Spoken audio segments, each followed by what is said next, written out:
আজ আমাদের আন্দামান ট্রিপের তৃতীয় দিন। পোর্ট ব্লেয়ার দ্বীপ থেকে এবার ফেরি করে পৌঁছাবো স্বরাজ দ্বীপে, মানে হ্যাভলক আইল্যান্ডে। এই ফেরিগুলোর টাইমিং আর কিভাবে বুক করবে ভিডিওর লাস্টে বলা থাকলো।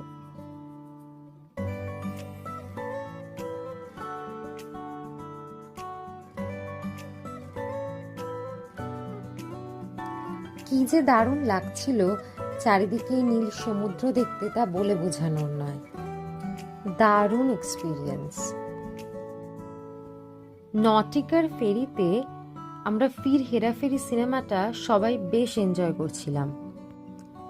তাছাড়াও ফেরিগুলোতে লাইট ব্রেকফাস্ট, কফি, চা এগুলো কিনে খাওয়ার ব্যবস্থা আছে।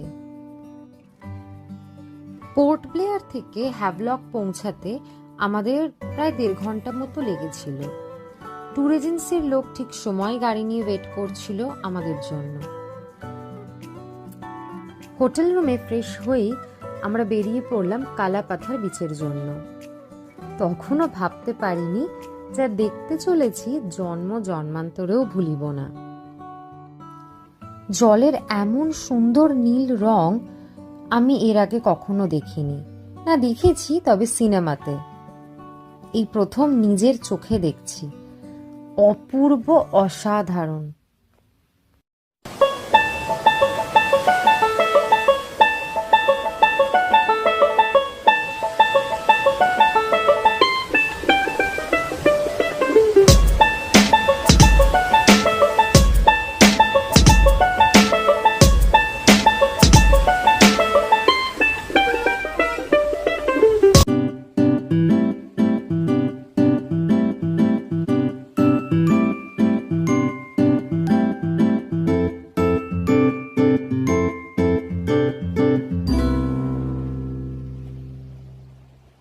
এরপর আমরা পৌঁছালাম রাধানগর বিচে। 2004-এ টাইম ম্যাগাজিনে এই বিচ এশিয়ার বেস্ট বিচের খ্যাতি পেয়েছিল। সাদা নরম বালির এই বিচে হাঁটতে বেশ লাগছিল।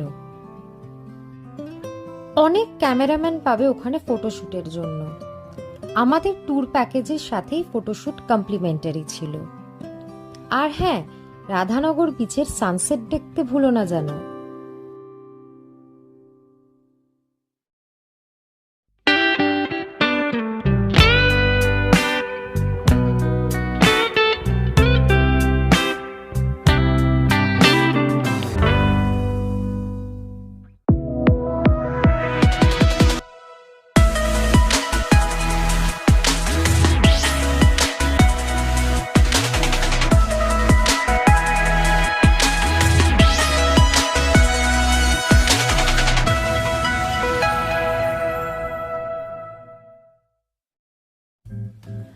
অনলাইনে bookyourferry.com সাইটে খুব ইজিলি নিজেদের পছন্দ মতো ফেরি বুক করে নিতে পারবে। আমাদের নটিকার বুকিং ছিল। আমাদের ফেরি বুকিং আমাদের ট্যুর এজেন্টই করেছিল। আর যেহেতু অনেক দিন আগে করেছিল, তাই লাকলি আমরা উইন্ডো সিট পেয়ে গেছিলাম।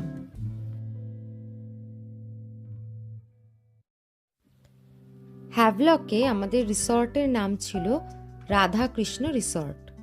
ভীষণ সুন্দর একটা রিসর্ট, সুইমিং পুলও আছে।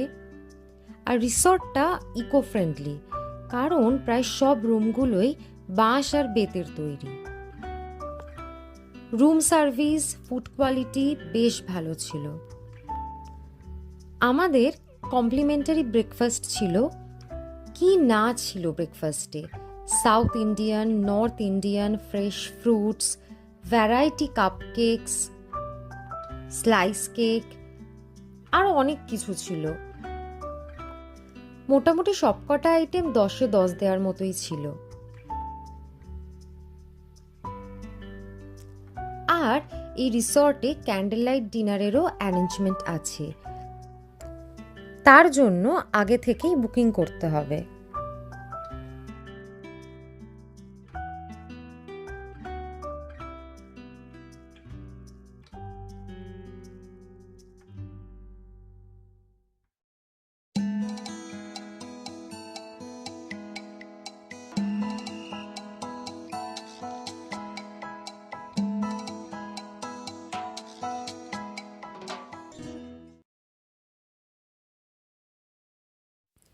নেক্সট ভিডিওতে স্কুবার এক্সপিরিয়েন্স শেয়ার করব, কত খরচা, কোন সময় করবে, সব মেনশন করব।